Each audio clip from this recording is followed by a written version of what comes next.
देखो एक ऐसा क्वेश्चन गिवन है। अब ये जो क्वेश्चन है ना, मेडिकल वाले बच्चे चाहे तो इसको स्किप कर सकते हैं। मेडिकल वाले बच्चों के लिए थोड़ा सा टफ हो जाएगा क्योंकि थोड़ा इंटीग्रेशन वगैरह यूज होगा यहाँ पर ज़्यादा, तो मेडिकल वाले बच्चे इसको स्किप कर लेंगे इस वाले एग्जाम्पल को। आप चाहो तो देख सकते हो, देखने में कोई बुराई नहीं है, लेकिन नोट बोर्ड पे मत लिखना, इतना ज़्यादा टफ नहीं आने वाला तुम्हारे एग्जाम में, ठीक है।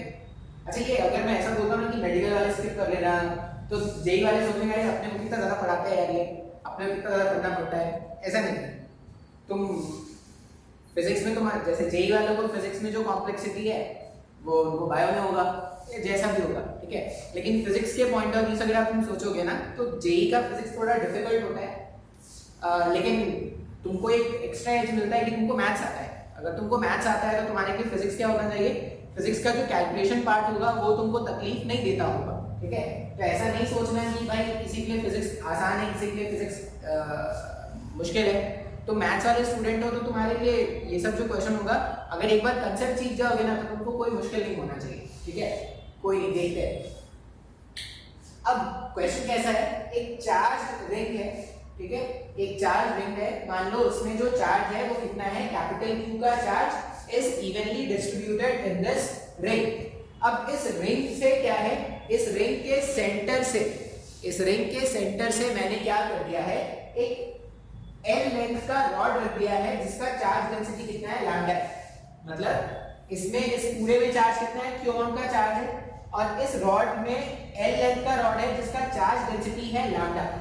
अब क्वेश्चन में ये पूछा गया है, देखो इधर वे से क्वेश्चन पूछ सकते हैं। क्वेश्चन ये भी पूछ सकता है रिंग के कारण रॉड पे कितना फोर्स है वो बताओ, या रॉड के कारण रिंग पर कितना फोर्स है ये बताओ। बात तो एक ही है ना, Q1 के कारण Q2 पे जो फोर्स होता है या Q2 के कारण Q1 पे जो फोर्स होता है, दोनों का मैग्नीट्यूड सेम होता है ना, एक्शन रिएक्शन पेयर होता है। तो इधर वे से क्वेश्चन पूछा जा सकता था। आपसे क्वेश्चन ऐसा भी पूछ सकता था कि रिंग के कारण रॉड पे कितना फोर्स है, या ये भी पूछ सकते हैं कि रॉड के कारण रिंग पे कितना फोर्स है।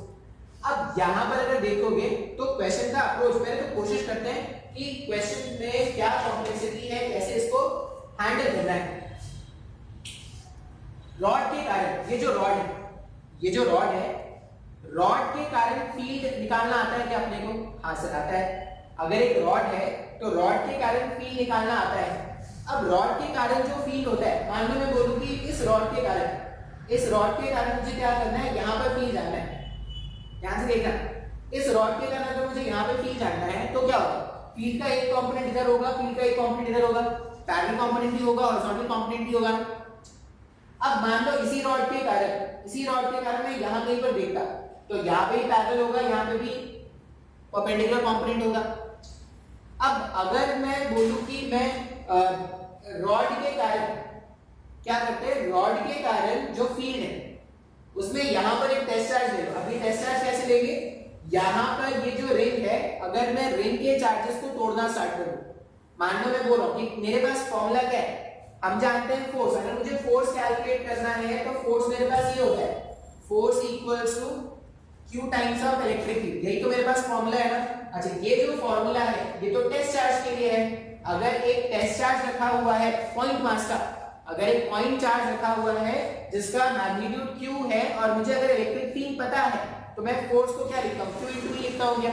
अब ये जो रिंग है, ये रिंग जो है वो एक टेस्ट चार्ज, मतलब वो एक पॉइंट चार्ज है क्या, नहीं सर, रिंग तो कंटीन्यूअस चार्ज है ना।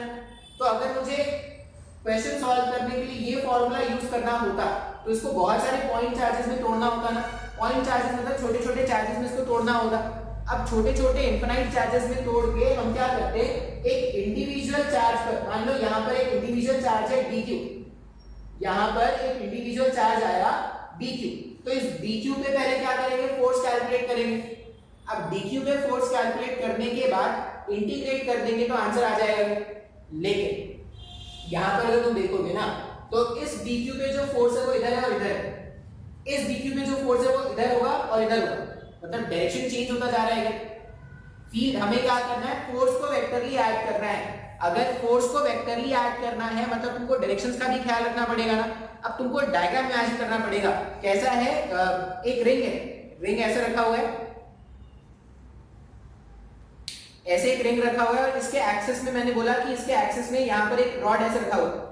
बात समझ में आ रहा है? अब इस वाले पॉइंट पर अगर आप फील्ड कैलकुलेट करते हैं, मैं इसको अगर मार्क कर दूं, इस वाले पॉइंट पर अगर आप फील्ड कैलकुलेट करोगे तो फील्ड का एक डायरेक्शन इधर आएगा, फील्ड का एक डायरेक्शन ऊपर आएगा ना, दिख रहा होगा, पास लेके आता हूं। फील्ड के कारण एक फोर्स, मतलब एक डायरेक्शन फील्ड का इधर आएगा और एक डायरेक्शन फील्ड का इधर आएगा। लेकिन अगर आप यहां पर एलिमेंट लोगे तो उसमें क्या होगा, एक डायरेक्शन जो है, एक डायरेक्शन इधर कहीं पे आएगा, एक डायरेक्शन ऐसा कुछ आएगा ना। बात समझ में आ रहा है? तो अगर मैं रिंग में एलिमेंट ले रहा हूं तो कैलकुलेशन बहुत ज्यादा मुश्किल हो जा रहा है क्या? समय को नहीं समझ में आया कुछ भी? देखो पहले तो ये समझना पड़ेगा कि जो फोर्सेस के फॉर्मूलाज है K Q1 Q2 upon R square, ये सब पॉइंट चार्जेस के लिए थे, या force equals to Q times of E, ये भी पॉइंट चार्जेस के लिए। अभी ना ये पॉइंट चार्ज है ना ये पॉइंट चार्ज है, मतलब बिना इंटीग्रेशन के हेल्प के तो हम क्वेश्चन को सॉल्व नहीं कर सकते, मतलब इंटीग्रेशन करना ही पड़ेगा। अब इंटीग्रेशन करने के लिए हम क्या करेंगे, किसको एलिमेंट मानेंगे, किसके कारण फील्ड लिखेंगे, वो समझने के बारे में कोशिश कर रहे हैं। अब मैंने क्या बोला कि मान लो मैं इसके कारण, इस रॉड के कारण अगर अलग अलग BQ पे फील्ड लिखता तो अलग अलग रॉड के एलिमेंट पे जो फील्ड का डायरेक्शन वो अलग अलग आ रहा है क्या, ये एनालाइज करना पड़ेगा। यहाँ पर अगर तुम फील्ड का डायरेक्शन देखोगे तो ऐसा है, यहाँ पर देखोगे तो ऐसा होगा, तो इस केस में इंटीग्रेशन करना बहुत ही मुश्किल हो जाएगा। अगर मैं रिंग्स के एलिमेंट काट रहा हूं ना, तो रिंग्स के एलिमेंट काटने के टाइम में जो कैलकुलेशन होगा वो बहुत ज्यादा मुश्किल हो जाएगा। अच्छा, मेरे पास एक और दूसरा तरीका है। एक और दूसरा तरीका क्या है, मैं रिंग के कारण तो फील्ड कैलकुलेट करना जानता हूं। रिंग के कारण जो फील्ड होता है वो एक्सिस के अलोंग ही होता है। मान लो मैंने बोला कि क्या करते हैं, रॉड में एलिमेंट कट करते हैं। यहाँ पे जो रॉड है, रॉड में एलिमेंट कट करते हैं। कैसा एलिमेंट, यहां से x दूरी जाकर, रॉड के एंड से x दूरी जाकर क्या करते हैं, यहां पर एक dx एलिमेंट कट कर लेते हैं। सर नहीं आ रहा है समझ में? हमने क्या बोला, इस रिंग के सेंटर से x दूरी आगे जाकर एक dx का एलिमेंट कट कर लेते हैं। बात समझ में आ रहा है? अब ये जो dx है वो एक चार्ज है ना, ये पॉइंट चार्ज हो जाएगा। इस पॉइंट चार्ज पर इस रिंग के कारण फील्ड कैलकुलेट कर सकते हैं क्या? अभी तो हमने देखा था ना, इससे पहले वाले क्वेश्चन में एक रिंग था, रिंग से x दूरी पर एक -q चार्ज रखा हुआ था, उस पे फोर्स कैलकुलेट करना बहुत ही आसान था क्या? तो यहाँ पर भी इस रिंग के कारण इस dx वाले एलिमेंट पे जो चार्ज होगा उस पे फोर्स कैलकुलेट करना बहुत ही आसान होगा क्या? अब मान लो मैं एलिमेंट यहाँ नहीं लेके यहाँ पे लेता, अगर ये dx में यहाँ पर लेता तब भी जो फोर्स का डायरेक्शन तो ऐसा ही होता ना, जैसा डायरेक्शन फोर्स का यहाँ पर है वैसे डायरेक्शन फोर्स का यहाँ पर भी होता है। ऐसा क्यों? क्योंकि रिंग के कारण उसके एक्सिस वाले पॉइंट पर जब फील्ड देखते हैं तो वो एक्सिस के अलोंग ही होता है क्या? बात समझ में आ रहा है? तो इस वाले क्वेश्चन में किसका एलिमेंट लेना है, अब ये अच्छा क्वेश्चन है, आपको ये समझना पड़ेगा। मतलब बहुत लोग ऐसे क्वेश्चन में पूछते हैं कि सर आपने रॉड का एलिमेंट क्यों लिया, आपने रिंग का एलिमेंट क्यों नहीं लिया? अगर आप रिंग का एलिमेंट लोगे, नो डाउट वहां पर भी सॉल्व हो सकता है, लेकिन कैलकुलेशन बहुत टफ हो जाएगा क्या? वहां पर वेक्टर एडिशन करना बहुत ज्यादा मुश्किल हो जाएगा। इस केस में क्या होगा, अगर मैं रिंग के फील्ड को अज्यूम करके रॉड के एलिमेंट्स को ब्रेक करूं, तो रॉड के एलिमेंट्स को ब्रेक करने से क्या होगा, जितने भी फोर्सेस डेवलप होंगे अलग अलग एलिमेंट में, रॉड के अलग अलग एलिमेंट्स में जो भी फोर्सेस डेवलप होंगे, सारे फोर्सेस का डायरेक्शन एक जैसा होगा क्या? बात समझ में आ रहा है? इसीलिए इस वाले क्वेश्चन में किसको रिजॉल्व करेंगे अपन, या किसको किसके एलिमेंट बनाएंगे, रॉड के एलिमेंट बनाएंगे। ये याद रखना है। इस तरह के क्वेश्चन जब भी आएंगे आपको अगली बार से कंसेप्ट याद रखना है। देखो जब भी ऐसे क्वेश्चन आए ना, तो आप देखना कि किसके कारण फील्ड कैलकुलेट करना आसान है, या किसके कारण जो फील्ड का डायरेक्शन है या फील्ड का जो डायरेक्शन है वो कॉम्प्लिकेटेड नहीं है। जैसे रॉड के कारण फील्ड का डायरेक्शन बहुत ज्यादा कॉम्प्लिकेटेड था, उसका हॉरिजॉन्टल कंपोनेंट भी आता था, परपेंडिकुलर कंपोनेंट भी आता था। लेकिन रिंग में जब हमने देखा था तो रिंग के एक्सिस के अलोंग जो फील्ड आता था वो एक्सिस के अलोंग ही होता था क्या? इसलिए इस तरह के क्वेश्चन में किसको रिजॉल्व करेंगे, रॉड के एलिमेंट्स बनाएंगे और रिंग के फील्ड को कंसीडर करेंगे। बात समझ में आ रहा है? अब क्वेश्चन सॉल्व करना स्टार्ट करते हैं। तो क्वेश्चन सॉल्व करने के लिए क्या बोलते हैं कि let us consider an element और dx length on the rod. ठीक है, अब इस रिंग के कारण मुझे इस dx वाले एलिमेंट पर फोर्स कैलकुलेट करना है। dq का मतलब हो जाएगा, dq का मतलब होगा charge enclosed in this length. तो मेरे पास चार्ज डेंसिटी कितना है, चार्ज डेंसिटी उन्होंने लैम्डा बता रखा है क्या, अगर चार्ज डेंसिटी लैम्डा है तो लैम्डा इंटू dx कर देंगे तो ये dq का वैल्यू हो जाएगा, lambda into dx, lambda into dx कर दोगे तो ये क्या हो जाएगा, dq का वैल्यू हो जाएगा। अब मैं लिखने वाला हूं force on dq, force on dq, किस पे फोर्स कैलकुलेट कर रहे हैं, dq पे फोर्स कैलकुलेट कर रहे हैं, किसके कारण, रिंग के कारण, force on dq because of ring, dq पर फोर्स रिंग के कारण अगर लिखेंगे तो क्या लिखेंगे, electric field because of ring, electric field because of ring into dq। I hope ये इक्वेशन तुमको समझ में आ रहा होगा। फोर्स अगर कैलकुलेट करना होता है तो इलेक्ट्रिक फील्ड को चार्ज से मल्टीप्लाई करते हैं। अब यहां पर जो फोर्स आ रहा है dq चार्ज में जो फोर्स आ रहा है उसको मैं लिख देता हूं df। तो ये जो df फोर्स है dq पर रिंग के कारण उसका वैल्यू मुझे लिखना है। अब इलेक्ट्रिक फील्ड, मुझे इस पॉइंट पर अगर फोर्स का स्ट्रेंथ जानना है मतलब इस पॉइंट पे फील्ड का स्ट्रेंथ जानना पड़ेगा।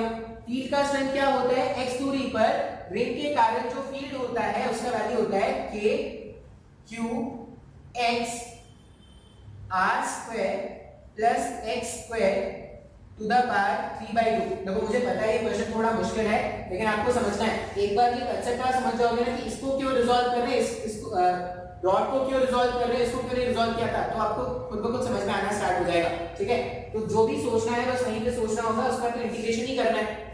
तो मैंने लिख दिया df, df का मतलब वो जो dx ये जो dq चार्ज है उस पे जो फोर्स लग रहा है, तो k q x r square plus x square to the power 3/2 ये फील्ड का वैल्यू हो गया इनटू dq।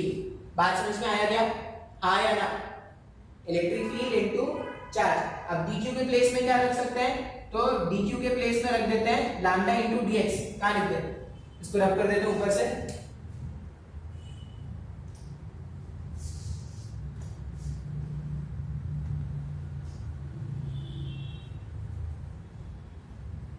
देखो यहाँ पे ना मतलब इलेक्ट्रोस्टैटिक्स जो होगा, इलेक्ट्रोस्टैटिक्स 1 जो होगा उसमें थोड़ा कैलकुलेशन ज्यादा लगेगा, तुमको लगेगा ये बहुत बड़े-बड़े क्वेश्चन आ रहे हैं, मतलब ये फील्ड, पोटेंशियल, एनर्जी ये सब जब चलता रहेगा ना तो तुमको लगेगा कि इंटीग्रेशन बहुत हो रहा है सर, बहुत ज्यादा कैलकुलेशन हो रहा है। ठीक है, लेकिन ये सब आसान है, एक बार आप इनका पैटर्न समझ लोगे ना, ऐसा कुछ हम ना बार-बार कर रहे हैं भाई, ऐसा कुछ इंटीग्रेशन हमने उधर मैकेनिक्स में रोटेशन में भी किया था, सेंटर ऑफ मास में भी किया था, इलेक्ट्रोस्टैटिक्स में भी कर रहे हैं, आगे जाके ग्रेविटेशन में भी। अब तुम ऐसा समझो ना कि तुम जो भी कंसेप्ट यहाँ पे सीख रहे हो ना इलेक्ट्रोस्टैट में, वो सारे के सारे कंसेप्ट हम ग्रेविटेशन में फिर से यूज करेंगे, मैग्नेटिज्म में भी बहुत सारे कंसेप्ट इलेक्ट्रोस्टैटिक्स के यूज होंगे।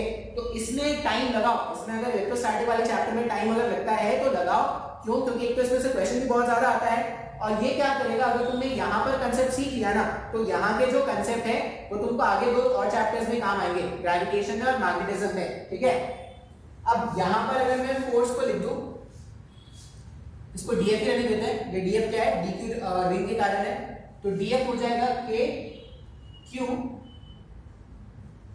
r square plus x square to the power 3/2 और ये हो जाएगा dq। dq के प्लेस में क्या लिख सकते हैं, लैम्डा, एक x भी था ना यहाँ पे, x था, लैम्डा इनटू dx।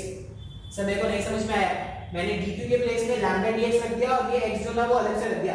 अब मुझे नेट फोर्स कैलकुलेट करना है। अब मैंने क्या बताया कि तुम एलिमेंट यहाँ पर लो, यहाँ पर लो, यहाँ पर लो, कहीं पर भी लो, इलेक्ट्रिक फील्ड का डायरेक्शन तो बाहर की तरफ ही है।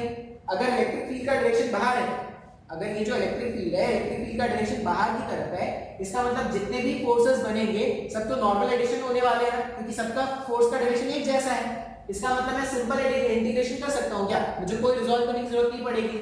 तो नेट फोर्स कैलकुलेट करने के लिए क्या कर देंगे, इंटीग्रेशन, यहां पर भी क्या कर देंगे, इंटीग्रेशन। अब इंटीग्रेशन में इंटीग्रेशन ऑफ df जो होगा वो नेट फोर्स हो जाएगा, इसको मैंने बाहर निकाल दिया। मेरे पास कांस्टेंट क्या क्या है, k q लैम्डा कांस्टेंट है, इंटीग्रेशन के अंदर क्या बच रहा है, x dx और r square plus x square to the power 3/2, ऐसा कुछ बच रहा है क्या इंटीग्रेशन के अंदर, हाँ या ना। और x का अगर इंटीग्रेशन करोगे तो x का लिमिट 0 से l तक जाएगा। अब ऐसा इंटीग्रेशन देखा है क्या, अगर तुमने अब इंटीग्रेशन पढ़ लिया है, जैसे मैंने व्हाट्सएप मैसेज में देखा था, तुमने इंटीग्रेशन पढ़ लिया है, तो इस तरह के इंटीग्रेशन आए होंगे। सब्स्टिट्यूशन मेथड बोलेंगे इंटीग्रेशन के इनको, सब्स्टिट्यूशन मेथड। देखो कैसे इंटीग्रेट करेंगे। अगर नहीं आता है तब भी आपको क्या करना है, इस तरह का इंटीग्रेशन देख लो भाई, काम का है ये। ऐसा मान लो let r square plus x square equals to t square, ऐसा मान लो। ये r square plus x square को मैंने एक नया वेरिएबल मान लिया टी स्क्वायर। अब मैंने स्क्वायर क्यों लिया है, टी क्यों नहीं लिया, इसको खुद पे समझ में आ जाएगा। इस पूरे टर्म को मैं डिफरेंशिएट कर दूं, अगर आर तो कांस्टेंट है, ये तो नहीं बदल रहा, इसका डिफरेंशिएशन हो गया 0। इसका जब डिफरेंशिएशन करोगे तो ये हो जाएगा 2x dx, ऐसा होगा। इसका जब डिफरेंशिएशन करोगे तो 2t dt, ऐसा कुछ होने वाला है क्या। 2 से 2 को अगर मैं कैंसिल कर दूं, मतलब x dx के प्लेस में अपन t dt सब्स्टिट्यूट कर सकते हैं। जहां पर भी x dx लिखा है उसके प्लेस में क्या करेंगे, t dt सब्स्टिट्यूट कर देंगे। तो जो सॉल्व करने वाला इक्वेशन बच रहा है ना, वो ऐसा हो जाएगा। कांस्टेंट क्या था, k q लैम्डा। ये इंटीग्रेशन, ऐसा इंटीग्रेशन तुमने सीखा होगा भाई, ठीक है, k q लैम्डा। और अगर नहीं सीखा है तो अपने कंसर्न टीचर को बोलो कि सर मेरे को इस तरह का इंटीग्रेशन नहीं आता। t dt, x dx के प्लेस में क्या कर दिया, t dt रख दिया। ये r square plus x square, r square plus x square को t स्क्वायर से रिप्लेस कर सकते हैं ना। तो r square plus x square को अगर आप t स्क्वायर से रिप्लेस करोगे और इसका पावर 3/2। अब तुमको समझ में आ रहा है क्या क्यों मैंने t स्क्वायर लिया था यहाँ पर। t स्क्वायर लेने से क्या हो जाएगा, डिनोमिनेटर वाला टर्म बहुत ही आसानी से सॉल्व हो सकता है ना। अब यहाँ पर जो लिमिट्स था, ये 0 से l तक, ये तो x के लिए लिमिट था ना। ये 0 से l जो लिमिट था वो तो x के लिए लिमिट था। अब अगर इंटीग्रेशन t के टर्म्स में हो रहा है तो t के लिमिट्स पुट करने पड़ेंगे। t के लिमिट्स कहां से पुट करेंगे, तो यहां से पुट करेंगे। कैसे पुट करेंगे वो देखो। जब x का वैल्यू 0 है, जब x का वैल्यू 0 है तो t का वैल्यू क्या हो जाएगा, r हो जाएगा क्या। x 0 रखने पर t का वैल्यू r हो जाएगा ना। तो मैंने लिखा इसका लोअर लिमिट कितना है, r। इसका लोअर लिमिट है r। जब t का वैल्यू, सॉरी, जब x का वैल्यू l हो जाएगा तो t का वैल्यू क्या हो जाएगा, root over of r square plus l square होगा क्या। r square plus l square, सब मेरे को कुछ भी नहीं समझ में आ रहा है। यहां पर x का इंटीग्रेशन कर रहे थे, इसलिए x का लिमिट्स पुट कर रहे थे 0 से l तक। अब मैंने उस इंटीग्रेशन को क्या कर दिया है, t में कन्वर्ट कर दिया है। अगर मैंने इंटीग्रेशन को t में कन्वर्ट कर दिया है, इसका मतलब क्या होगा, t में, अगर ये t में कन्वर्ट तो t के लिमिट्स पुट करने पड़ेंगे। अब t के लिमिट्स कैसे पुट करेंगे, जब x का वैल्यू 0 है तो t का वैल्यू r आ रहा है। जब x का वैल्यू l रखोगे तो t का वैल्यू कितना हो जाएगा, root over of l square plus r square हो जाएगा। अब बस इंटीग्रेशन कर देंगे, सिंपलीफाई करेंगे, आंसर आ जाएगा। ध्यान से देखो इंटीग्रेशन का आंसर क्या आ रहा है। तुमने सीखा होगा यार, ऐसे ऐसे इंटीग्रेशन तो आते होंगे। मान लो मुश्किल वाले इंटीग्रेशन नहीं आते हो, लेकिन ऐसे इंटीग्रेशन तो आते होंगे। और इंटीग्रेशन ना जितना प्रैक्टिस करो कम है, इंटीग्रेशन जितना प्रैक्टिस करो कम है। इंटीग्रेशन के क्वेश्चन बनाना एक अलग ही कला है भाई, सबके बस की बात नहीं होती है। डिफरेंशिएशन थोड़ी है कि कुछ भी करेंगे आंसर आ जाएगा। k q lambda t dt, integration के अंदर क्या बच रहा है, t dt divided by t square to the power 3/2। 2 से 2 कैंसिल कर देंगे तो t क्यूब आ जाएगा ना। और लिमिट्स क्या है, r से root over of r square plus l square. ये t को इस क्यूब से अगर आप कैंसिल कर दोगे तो स्क्वायर हो गया। तो फोर्स मेरे पास आ जाएगा k q लैम्डा इंटीग्रेशन के अंदर dt upon t square limits r से root over of r square plus l square. अब dt अपॉन t स्क्वायर का इंटीग्रेशन जब करोगे तो इंटीग्रेशन में क्या होता है, ये t स्क्वायर को जब मैं ऊपर ले जाऊंगा तो -2 हो जाएगा। इंटीग्रेशन में पावर में +1 करना होता है, जो भी आए उसको सामने लाके डिवाइड कर देना होता है।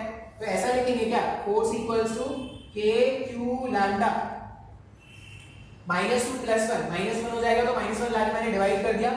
और यहाँ पर क्या आ रहा है, t to power -1 limits r से root over of r square plus l square.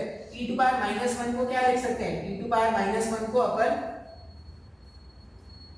1/t लिख सकते हैं। अब 1/t लिखोगे तो 1 upon upper limit r square plus l square minus में 1 अपॉन लोअर लिमिट, ठीक है। इसमें माइनस जब अंदर मल्टीप्लाई होगा तो जो फोर्स एक्सपीरियंस है उसका वैल्यू हो जाएगा k q lambda 1 upon r minus 1 upon root over of r square plus l square. जानदार शानदार क्वेश्चन और जबरदस्त क्वेश्चन, ऐसा क्वेश्चन जो अच्छे अच्छे होगा पसीना निकाल दिया अगर उनको कंसेप्ट ना आता हो तो। ठीक है, तो आई होप ये क्वेश्चन तुमको समझ में आया हो। क्वेश्चन का कैलकुलेशन देखो, जो कैलकुलेशन पार्ट है ना, मतलब बात की जो 10 मिनट है, कैलकुलेशन की जो 10 मिनट है वो सिखाना मेरा काम नहीं था। मेरा काम था वो कंसेप्ट सिखाना। क्यों मैंने रिंग में एलिमेंट नहीं लिया, क्यों मैंने रॉड में एलिमेंट लिया, ये समझ में आना बहुत ज्यादा जरूरी है। रॉड में एलिमेंट लेने से क्या होगा, कैलकुलेशन आसान बन जाएगा। रिंग में एलिमेंट लोगे तो नो डाउट आप क्वेश्चन सॉल्व कर सकते हो, लेकिन उसके लिए जो मैथमेटिक्स यूज होगा बहुत ज्यादा टफ हो जाएगा। इसलिए हमने क्या किया है, रॉड में एलिमेंट लिया है। तो जब भी ऐसे क्वेश्चन आएंगे तो एलिमेंट किस में लेना होता है, अपने को रॉड में लेना होता है। मेडिकल वाले बच्चों को क्या करना है, ये नहीं देखना है। मैं बार बार बोल रहा हूँ कि मेडिकल पॉइंट ऑफ व्यू से क्वेश्चन थोड़ा टफ होगा, इतना टफ क्वेश्चन उनके एग्जाम में कभी नहीं आता। तो आपको नहीं, अगर ये क्वेश्चन नहीं आएगा तो कोई दिक्कत नहीं, ठीक है, रहने देते हैं।